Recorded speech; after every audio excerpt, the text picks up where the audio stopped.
Hey, welcome. Come on in. Get comfortable. We're looking at something really interesting today. It's this feeling you might have sometimes that maybe you're not quite as capable as you actually are. Hmm.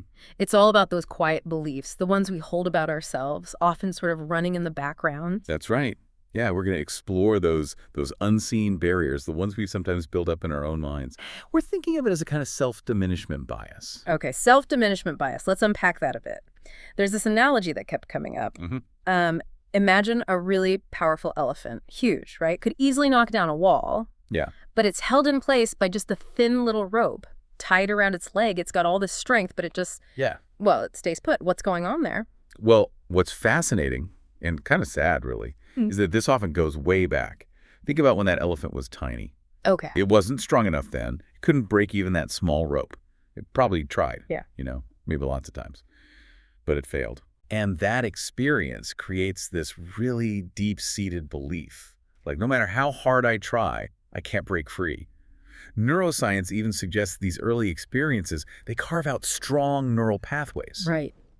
So these beliefs feel like fundamental truths, even when, reality has totally changed. That makes so much sense. So the elephant grows up, it's massive, the rope is still flimsy, but that old belief is still in charge. It's stronger than any real change. Exactly. And the material we looked at, it really hones in on this specific self-diminishment bias. It makes a point of saying, look, we're not diving into the whole inferiority complex idea from Adler or Jung. Not that broad concept. No, precisely. We're focused on this very specific feeling, this learned helplessness, this belief that we're just not up to the task. And that stops us humans, just like the elephant, from, going after opportunities, creating the lives we actually deserve. Yes, it acts like this invisible mental rope just holding us back. Which leads to that other idea about Descartes and his basket of apples. Ah, yes, the apples. Good analogy. You've got your good apples, the fresh ones, and then, the ones starting to rot. Right. And the idea is our beliefs are kind of like those apples. We need to regularly, take a look, examine them. Tip out the basket, basically. Yeah, and get rid of the bad ones before they spoil everything else. And this self-diminishment thing, it's definitely one of those rotten apples. It can do a lot of damage if you don't spot it and toss it out. Absolutely. It contaminates the whole lot if you let it. So are there specific kinds of rotten apples we should look out for? Like fear of failure, maybe? Or needing everyone else's approval? Are those common with this bias? Oh, definitely. Those are huge culprits. Fear of failure can just paralyze you. Right. Makes you scared to even try anything new. Mm-hmm. And constantly looking for validation from others, well, that suggests you don't really trust your own judgment, your own abilities. I see. And building on that idea, let's think about how these rotten apples take root, especially as we go from being kids to adults. Think about it. Many of us started out as kids just full of adventure, believing anything was possible, right? Totally. Wildest dreams felt achievable. Exactly. But somewhere along the line, things can shift. We become more careful, more worried about fitting in, and sometimes, more fearful, way too cautious. Right. It's like over time, these things become more ropes, slowly tying up our minds. And the stuff we read pointed out that families, teachers, even society, they can all play a part, sometimes without even meaning to. Yeah, consider this example we found. A child really carefully packing their suitcase for a trip. They're trying to be responsible. Right. But then their mother comes along, unpacks everything, and repacks it with what she thinks is more suitable. Oof. Yeah, and I bet it doesn't stop with suitcases. Exactly. That pattern can just keep repeating. As that person grows up, maybe the parents gently nudge them towards a certain university major, one that seems safer. Even if it's not their passion. Right. Or they might try to steer them towards a certain kind of partner. And the underlying message, even if it's unspoken, becomes, you can't really make the right choices for yourself. Let others decide. Wow. And that just fosters this core belief, doesn't it? That you're just not capable of good judgment on your own. It really does. It's like you're constantly, maybe subtly, being told you need outside direction. And what's also interesting is how this belief that mistakes, that failure, are somehow inherently bad, that reinforces relying on others. Because if messing up feels like the end of the world, then the safest thing to do is let someone else take the wheel, right? Hopefully you'll avoid those terrible outcomes you fear. So how does this actually play out in people's real lives? The material we looked at seemed pretty clear. People end up stuck. Yeah, stuck in jobs they absolutely hate. Or in relationships that are deeply unsatisfying, maybe even unhealthy. And they stay because deep down they feel like they don't deserve better. Exactly. There's this really direct link. What you believe about yourself impacts how you see the world, which then shapes your choices, your behavior, and ultimately the life you actually live. So if your worldview is filtered through self-doubt, Your world just feels smaller, mm-hmm. more constricted. Yeah. This reminds me of that experiment, the Dartmouth College one. That was really eye-opening. Yes, the scar experiment. They put what looked like a really noticeable scar on people's faces before an interview, but then, and this is the key part, they secretly took it off right before they went in. Right, and what's just fascinating is that even though there was no scar, No scar at all. the participants came out reporting that the interviewers had reacted negatively to them Yeah. because of the scar they thought they had. Whoa. So their own belief totally shaped how they interpreted everything. Absolutely. And it Wait. probably wasn't just their perception, right? Because believing they had a scar likely changed their own behavior. Maybe they were more self-conscious, avoided eye contact. Which in turn could have actually influenced how the interviewer reacted to them. Precisely. It creates this negative feedback loop. It just shows so clearly how our internal self-perception can literally mold our external reality. Our beliefs really do act like a filter. They color everything, how we see the world, how we interact. Which brings us to that story about the relationship. Oh, yeah. The woman who started dating someone new and she felt completely ignored.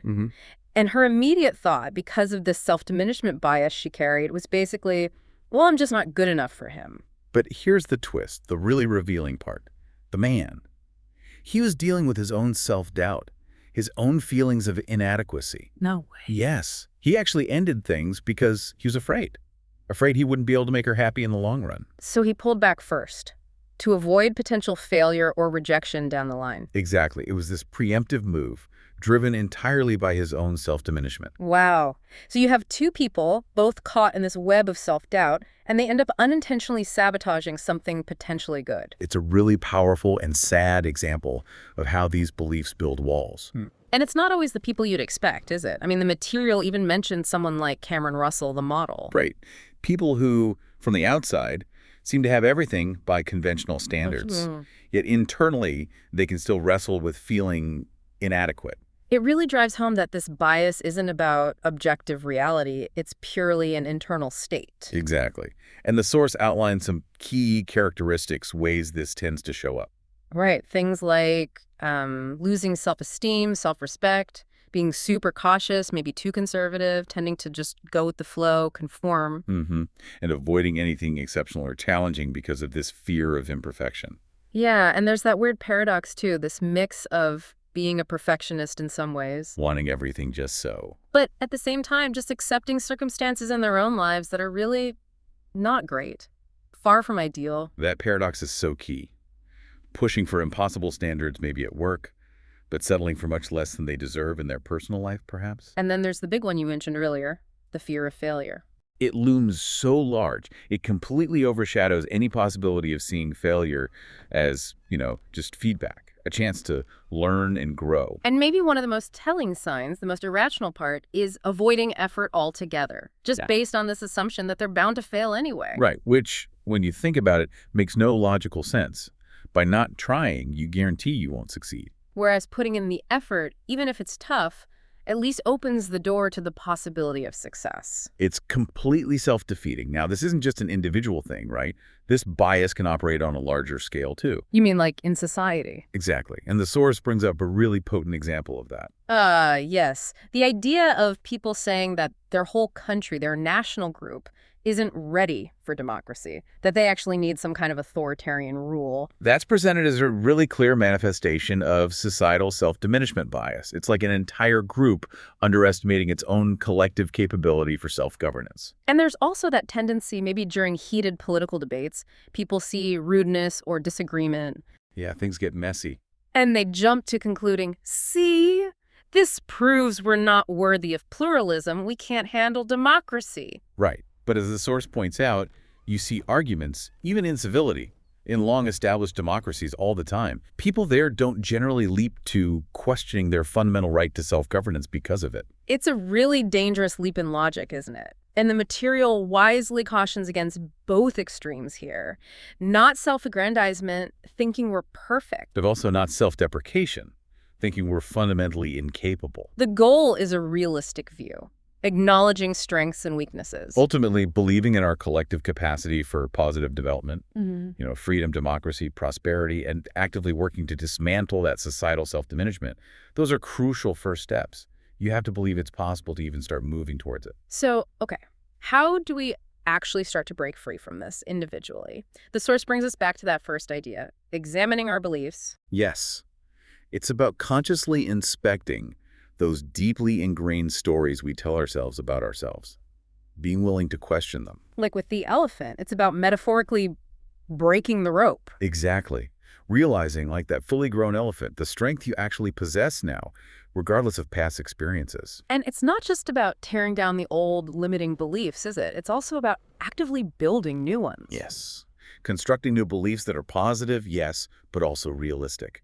Beliefs that reflect who you truly are and what you're capable of achieving. And the source suggests this creates a kind of positive chain reaction. It really does. Better beliefs about yourself lead to better decisions. Yeah. Those decisions fuel stronger willpower, better actions.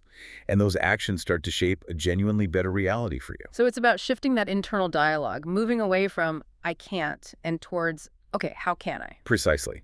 And reframing failure, not as a final verdict, but as a temporary setback, something you learn from, and then you get back up and try again. That feels much more constructive. It is. Now, it's important to remember, and the source mentions this near the end, changing these really deep patterns. It's not like flipping a switch. It takes time. Oh, absolutely.